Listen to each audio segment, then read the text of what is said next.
Good evening to all the viewers. Welcome to the 204th episode of Talk the Book of AP State Council of Higher Education. Today we have with us a distinguished academics and scholar in English literature, Dr. T. Sandhyarani. She is going to review the book of Toni Morrison's The Bluest Eye. Before we go to the book review, a few words of introduction about Dr. T. Sandhyarani. Dr. Sandhyarani has a rich academic background, including an MPhil in Indian writing in English and an MA in English literature. She has qualified prestigious examinations such as APSET and UGCNet, reinforcing her deep understanding of literary discourse. Currently, Dr. Sandhyarani is working as assistant professor at SCIM Government College, Tanuku. She has also taught at Puneru Lakshmaya deemed to be university and other institutions, mentoring students in literacy theory, communication, and cultural studies. Her research contributions include over 10 publications in Scopus, Web of Science, and UGC journals, along with numerous presentations at national and international conferences. Beyond teaching and research, Dr. Sandhyarani has played key administrative roles, including coordinating faculty development programs, serving as an examination controller, and leading student development initiatives. Her interdisciplinary approach to literature, psychology in education, and cultural studies makes her an insightful reviewer for The Bluest Eye, a novel deeply rooted in race, identity, and social constructs. With her extensive knowledge and critical perspective, Dr. Sandhyarana is well positioned to offer a compelling review of Morrison's work, The Bluest Eye, shedding light on its literary significance and cultural impact. Over to you, madam. Thank you, sir.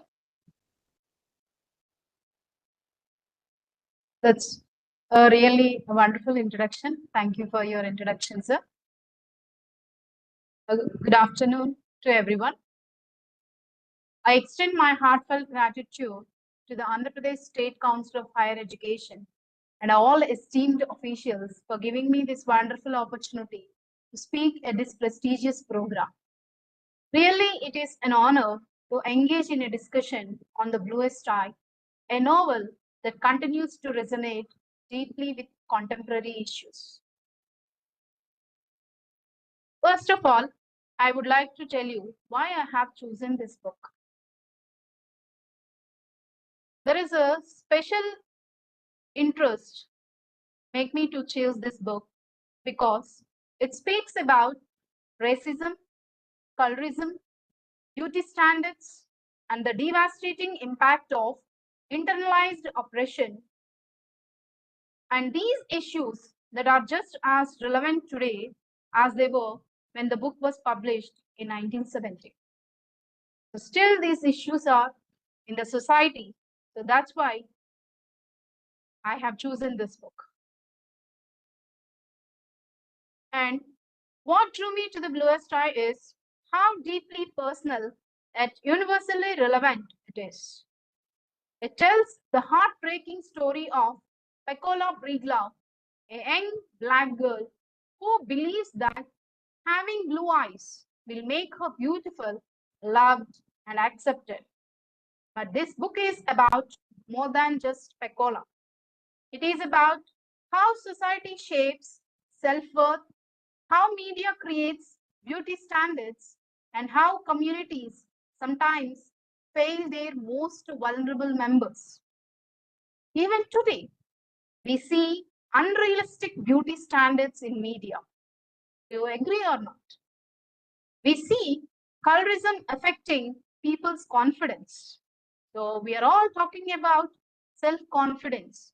Why people lack confidence? Because of this, one of the factors that affects people's confidence is this colorism also. And we see how society often ignores the most marginalized. And Morrison's novel does not just tell a story, it demands that we ask ourselves the difficult questions. That is why I chose this book, because it challenges us to think, to feel, and most importantly, to see. And before going to discuss the real points in the book, I would like to talk about the writer of the book, Toni Morrison. She was born in 1931 in Ohio, and she grew up surrounded by African American culture, folklore, and storytelling.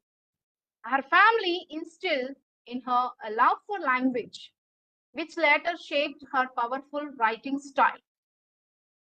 Morrison's career was groundbreaking because she was the first Black woman to win the Nobel Prize in Literature, that too in 1993. Her major works, including Beloved, Song of Solomon, and The Bluest, focuses on race, identity, trauma, and memory. She worked as an editor before becoming a novelist, ensuring that more Black voices were published in American literature. She gives voice to the unheard. Who are the unheard in the society? Obviously, the marginalized, the oppressed, and those struggling to define their own identity in a world that often refuses to see them. Morrison, in one of her interviews, said, if there is a book that you want to read, but it has not been written yet, then you must write it. And that is exactly what she did. With The Bluest Eye, Morrison took a bold step by addressing racism, beauty standards, and self-worth. These topics that many were too afraid to talk about because the effect of racism was too much on blacks. This novel remains just as relevant today as it was in 1970.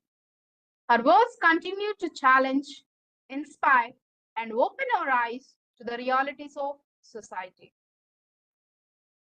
So now, let us start to give me the introduction to the novel with the plot line of the novel, The Bluest Eye. The Bluest Eye, set in the 1940s in Loriana, Ohio. The Bluest Eye follows Pecola Breedlove, a young Black girl who believes that blue eyes will make her beautiful and loved. But instead of love, she faces racism from society, colorism from her own community, rejection from her family, trauma, and violence. The story is not told in a simple linear way.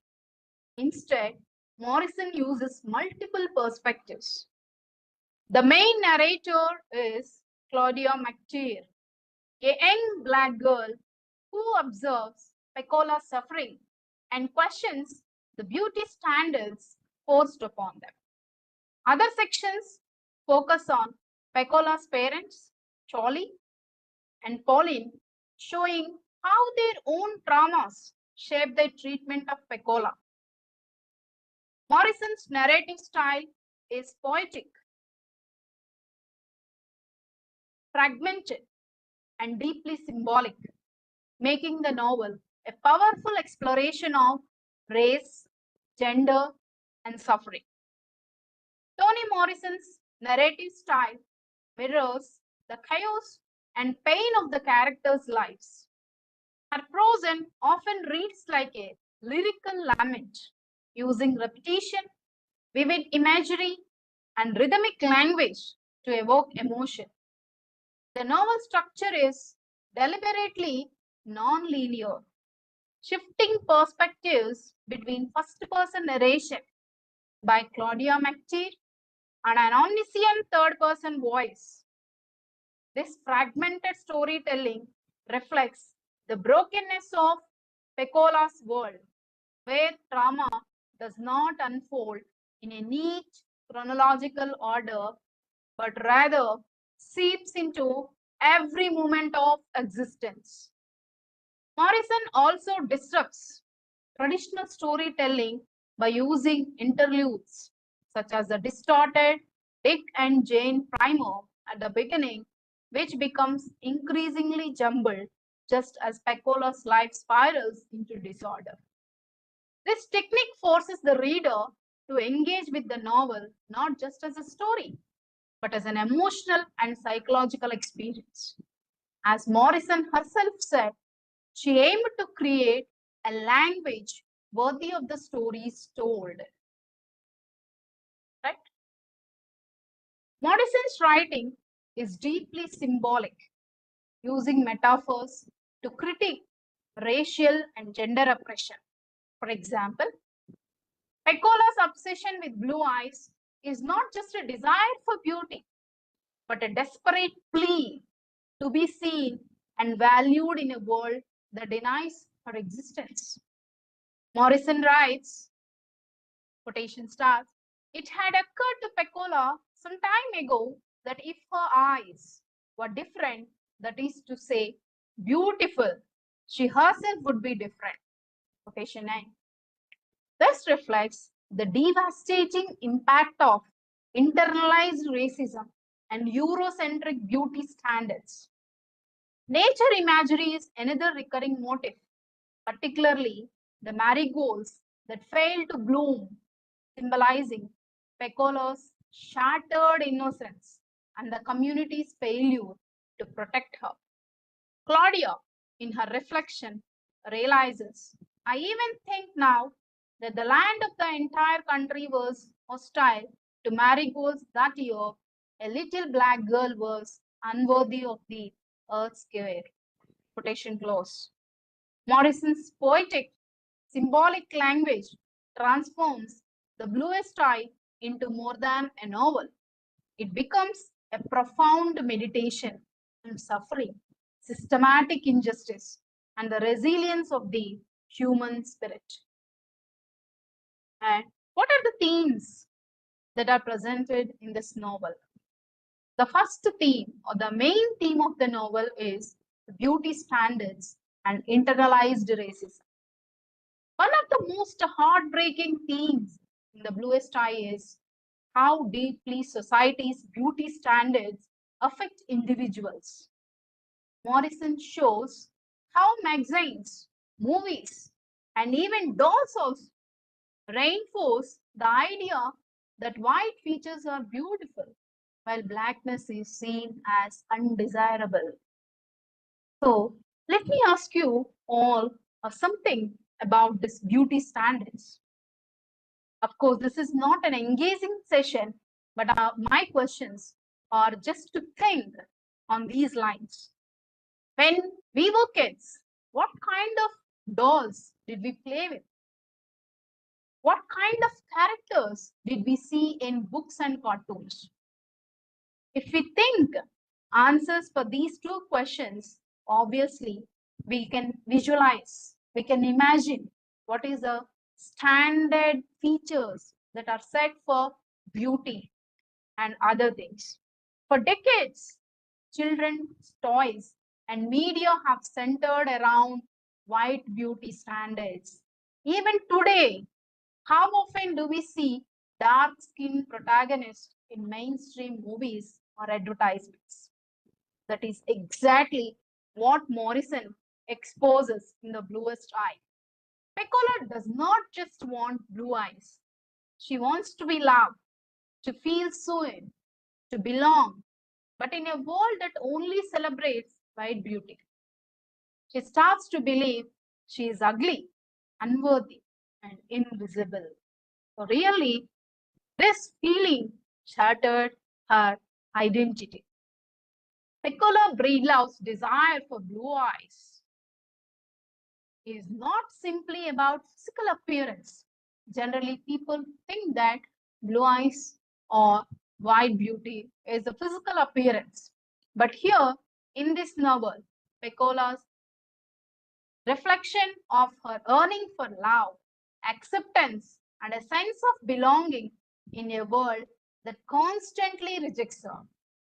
From an early age, she is conditioned to believe that beauty equates to whiteness, reinforced by images in movies, advertisements, and even in the white dolls the children cherish.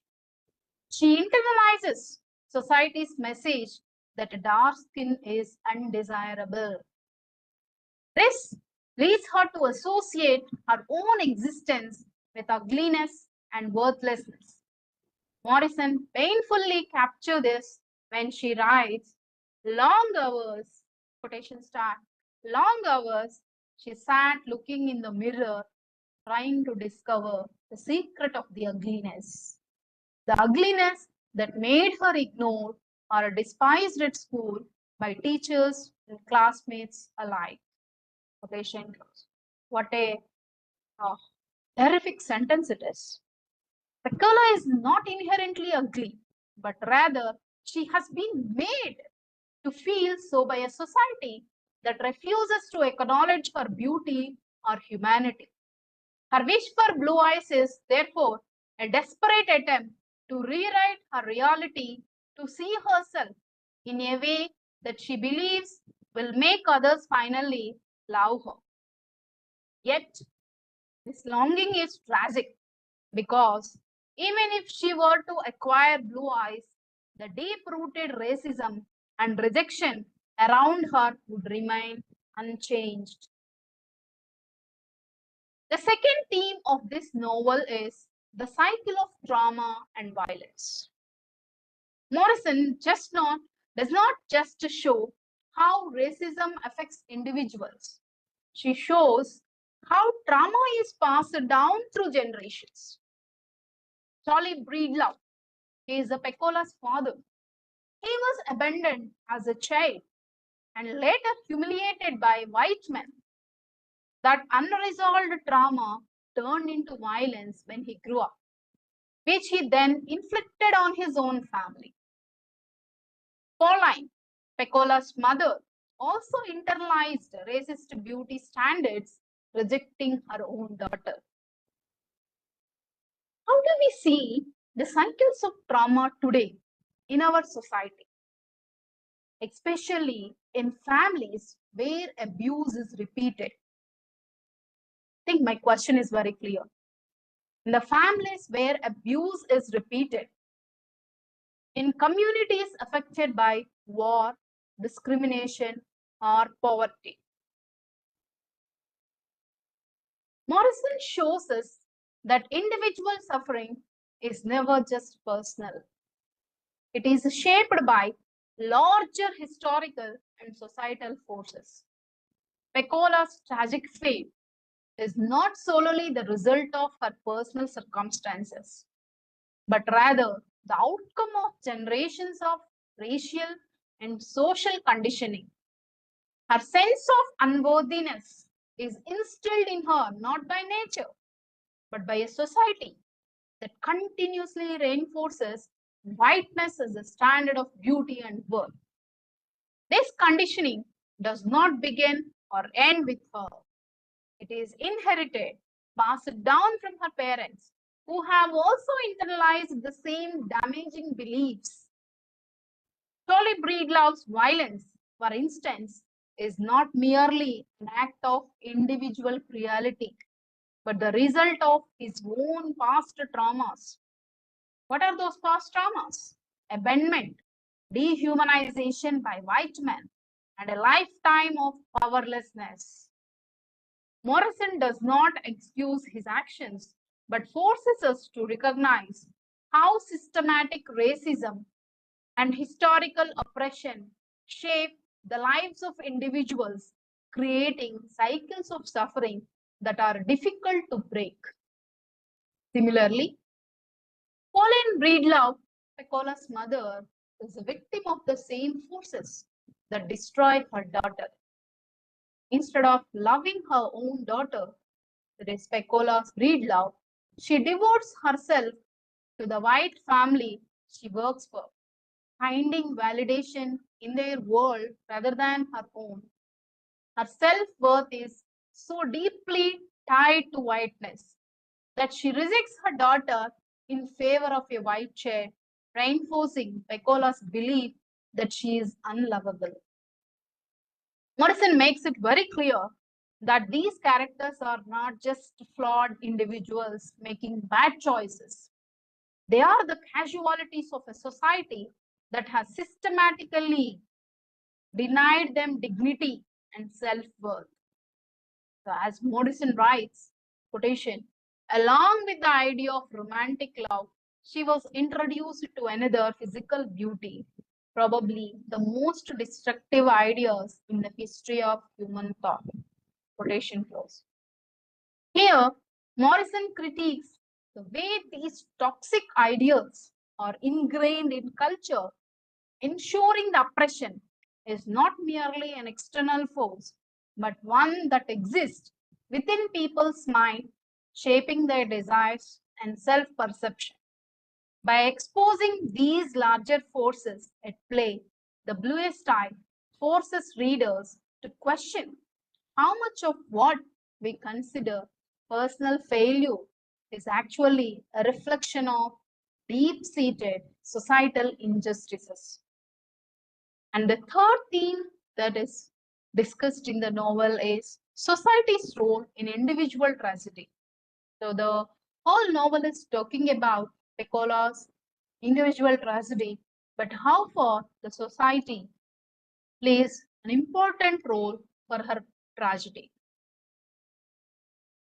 Pecola is not just a victim of her own family. She is failed by everyone in the society.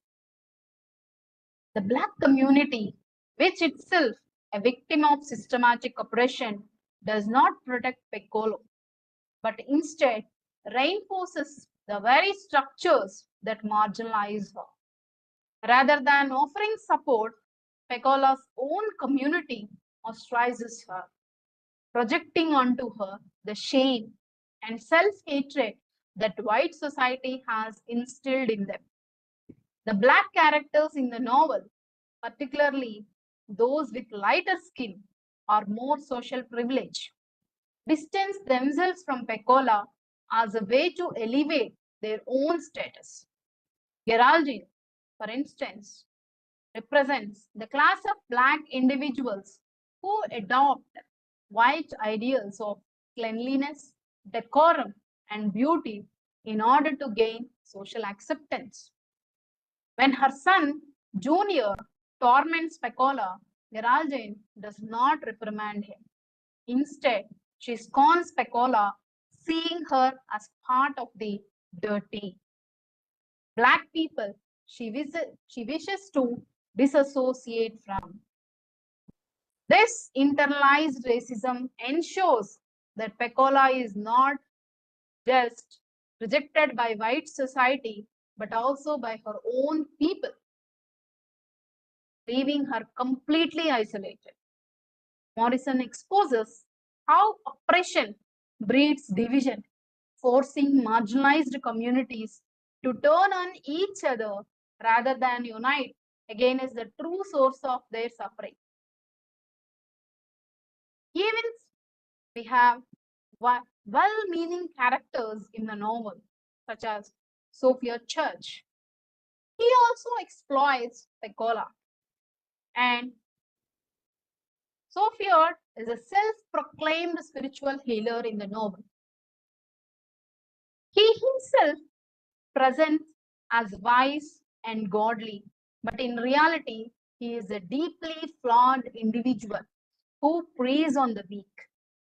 When Pecola approaches him, desperately wishing for blue eyes, he does not comfort her or challenge her destructive beliefs.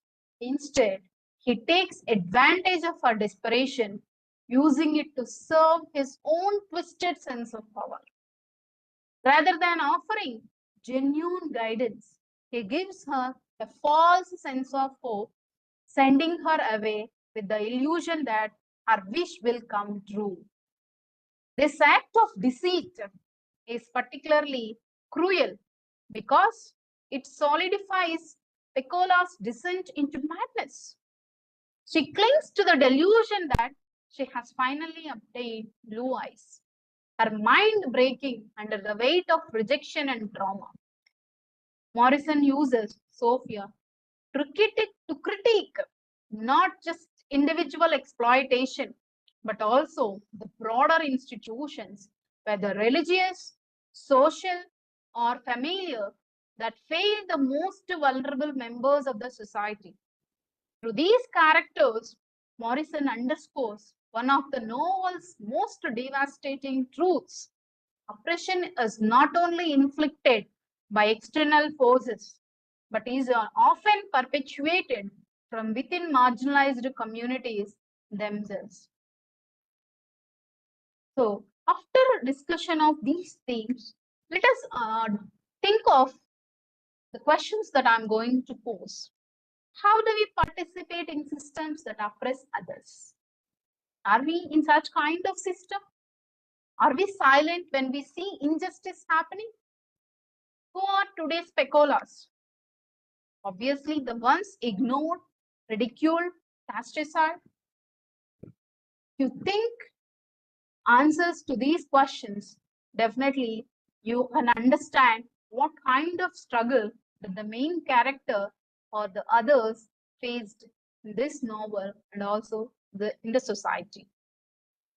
And one of the important aspects in the novel is the names that have been used by the author in this novel. The main character in this novel is Peccola Breedlove. So, Peccola comes from peculiar, emphasizing how she is treated as an outsider and how she is different from others and ultimately isolated. And the other name, Breedlove. So, Peccola Breedlove is a main character. Peccola is a peculiar, and Breedlove is deeply ironic. There is no real love in her family. Instead, her home is filled with violence and neglect, showing how the very institutions meant to provide love and care can fail. The second important name, Claudia and Freda McTeague. Claudia means lame or disabled in Latin, but in the novel, she represents a strong, questioning voice. Unlike Peccola, she challenges white beauty standards, rejecting dolls and societal expectations. She wants to be like herself. Fragile is derived from peace, yet she also struggles in a world filled with racial injustice. Her name contrasts with the hardship she endures. Mektir sounds like cheer, symbolizing the suffering and pain in their world, but they still resist oppression, unlike Peccola. The third name is Charlie Breedlove, the father of Peccola Breedlove. Charlie may be a distorted form of Charlie, a common name, yet his life is anything but normal. He experiences severe trauma, abandonment, and humiliation, which turn him into a destructive force. His full name, Charles Breedlove, again contrasts with his actions. He does not breed love, but rather perpetuates pain and violence. And Polly Breedlove, the mother of Peccola Breedlove. Pauline has biblical roots, but rather than embodying virtue and kindness, she is obsessed with white beauty ideals and rejects her own daughter. Polly is what the white family she works for calls her. Her identity is shaped by her servitude, reinforcing the theme of internalized racism. And another important character Sophia Church. Sophia suggests cleanliness or purity, yet he is a morally correct character who deceives Pecola. Church ironically associates him with religion, but instead of providing salvation, he exploits others. So in the Bluest Eye, names are more than just labels. They reveal the characters' roles also, their faiths, and their internal conflicts. The writer uses them to critique societal norms, and she highlights irony and reinforces themes of racism, beauty, and self-worth. Each name in the novel tells a story, just as the novel itself forces us to look beyond appearances and confront uncomfortable truths. Now, we are going to discuss the language that the author has used in this novel. The language is both poetic and haunting. Why it is haunting? Because it blends lyrical beauty with stark, unsettling imagery to create a deeply immersive reading experience. She masterfully employs symbolism, metaphor, and shifts in narrative voice to reflect the emotional and psychological states of her characters.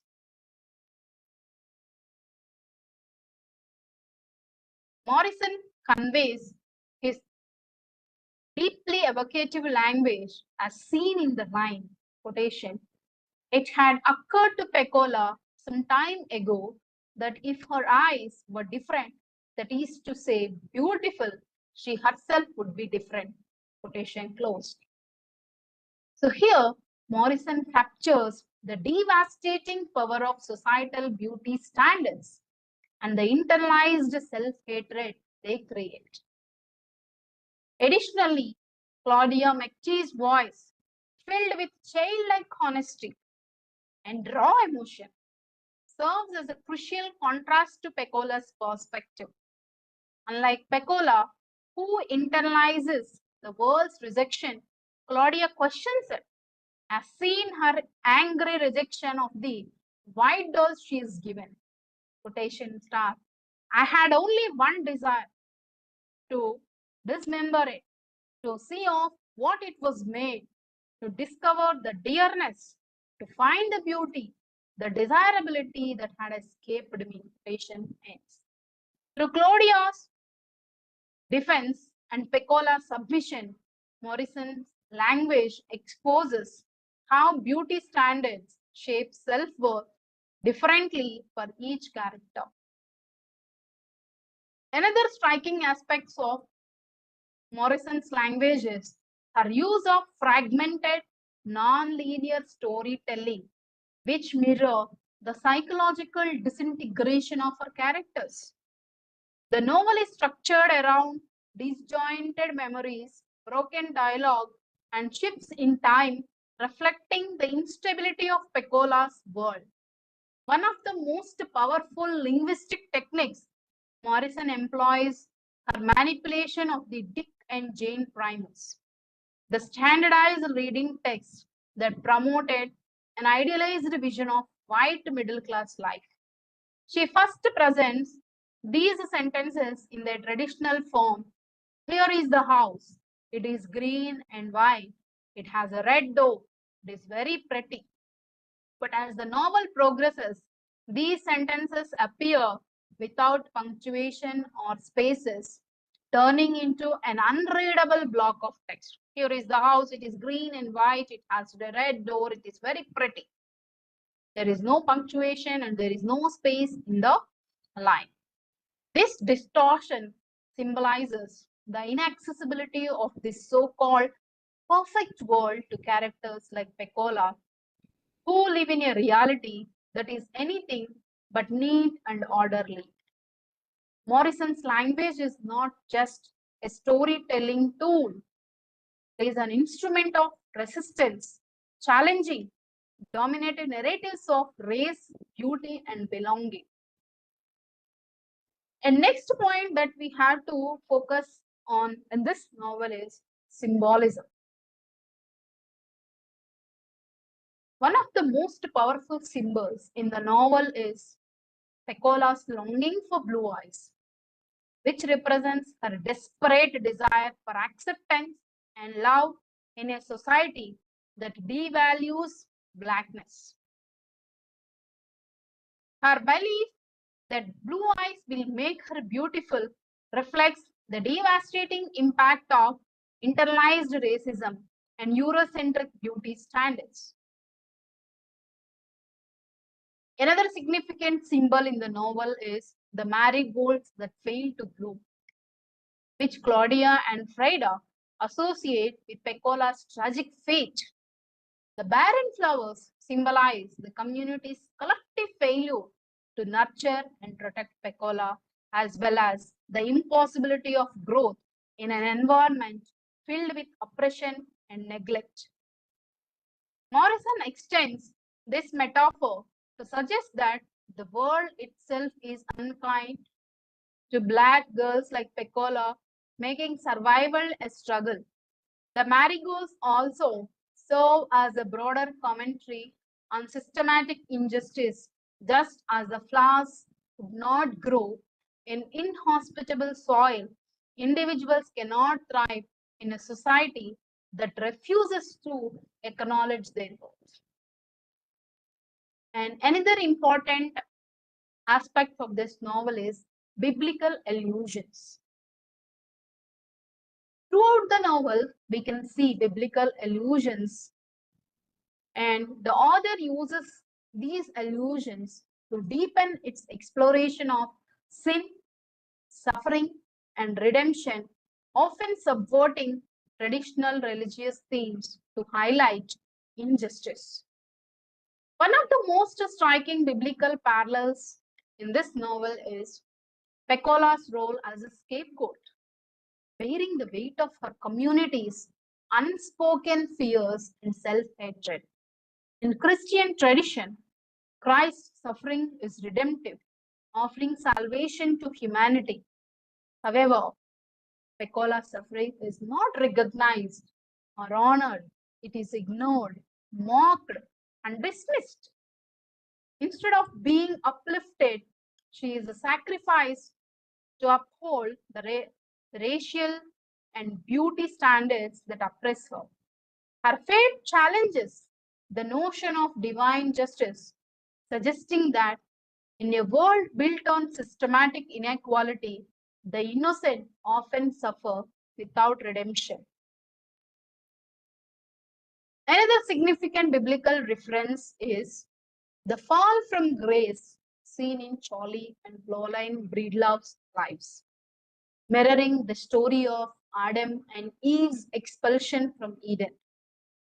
However, rather than being cast out due to personal sin, their downfall is shaped by racial and societal forces beyond their control. Toli's rebellion against authority and descent into violence can be seen as a twisted version of the prodigal son. But unlike the biblical figure, he finds no mercy, a redemption upon his return.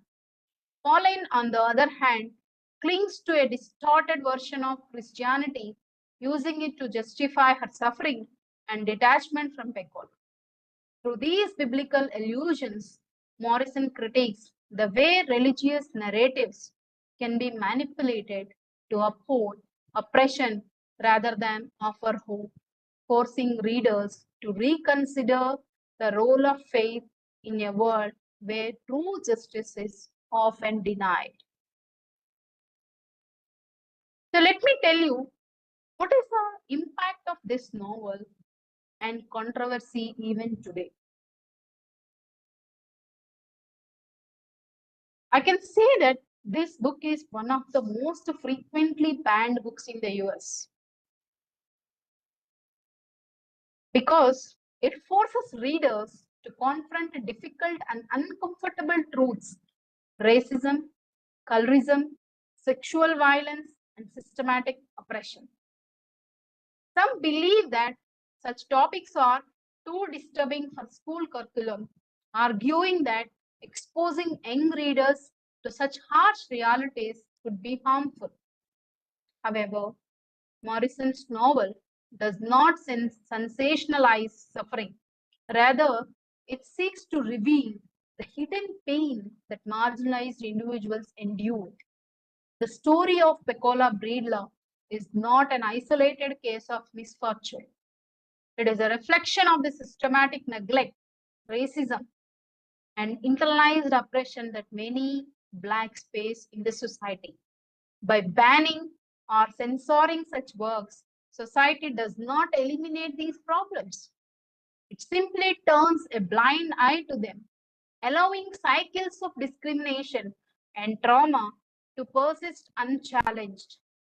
Morrison's novel forces readers to acknowledge that injustice cannot be ignored because it is uncomfortable to discuss. So finally, I can say that why the Bluest Eye still matters today. Why? Because this was written long back. Why we have to read? Why this novel still has some effects on the society? In today's world, social media and advertisements continue to promote unrealistic beauty standards, much like the Eurocentric ideals criticized in the Bluest Eye. Filters, photo editing, and curated images create unattainable perception of beauty, pressuring individuals, especially women and people of color, to conform. They wanted to edit their photos. Why? Why they don't want to show their identity? Because they feel that they may not be accepted. The preference for lighter skin, straight hair, and Eurocentric features remains widespread, reinforcing colorism within different communities. In many cultures, fair skin is still associated with success, desirability, and higher societal status, while darker skinned individuals face discrimination in various aspects of life, especially from job opportunities to media representation. This modern race struggles echoes Pecola Breedlove's painful desire for blue eyes, highlighting the persistent influence of racial and beauty hierarchies on self-worth and identity. Morrison, from her novel, compels us and forces us to ask, what are we doing to change this? Are we challenging the narratives that define beauty, worth, and power, or are we passively accepting them? Despite growing conversations on inclusivity and representation, marginalized individuals still struggle to be heard, whether in media, politics, or social spaces. Systematic biases continue to shape opportunities, and many voices are silenced or dismissed. So, the Bluest Eye remains a relevant and urgent critique of these issues, urging us to confront internalized prejudice, uplift diverse voices, and redefine beauty and success on our own terms. Morrison's work is not just a reflection of the past, it is a call to action for the present. So, finally, I say that I would like to conclude by saying Toni Morrison's powerful statement, the function of freedom is to free someone else. Once again, I would like to repeat my favorite author's powerful statement, the function of freedom is to free someone else. This emphasizes the responsibility that comes with awareness and liberation. So, the discussed novel, the points, whatever I have discussed, it is not a discussion of a story. It is an invitation to recognize and dismantle the deep-seated biases that shape society. By reading the novel, we confront the harsh realities of racism, colorism, and systematic oppression, understanding how these forces impact identity of individuals. Literature serves as a tool for transformation, urging readers not just to emphasize but to act. When we engage with these kind of narratives, these kind of books, we break the silence around marginalized experiences, challenge oppressive standards, and help create spaces for healing and change. True freedom, as Morrison suggests, is not just about personal escape, but about using that freedom to uplift and empower others, ensuring that the next generation does not inherit the same cycles of suffering. I hope this book is a worth reading because at present, maybe even in future also, this book is a voice for the marginalized people. I hope you can read this book and you can enjoy. Thank you all. Thank you for giving this great opportunity. Thank you, Dr. Sandhyarani. Dr. Sandhyarani has very intellectually brought out a critic of the forces that shape identity and self-worthiness, urging us to question and redefine the beauty in our world. To Pecola's character in the Bluest eyes of Toni Morrison. Thank you, madam. Thank you very much. Thank you, sir. Dear viewers, let us meet once again next Friday with a Telugu book review. Thank you. Thank you very much.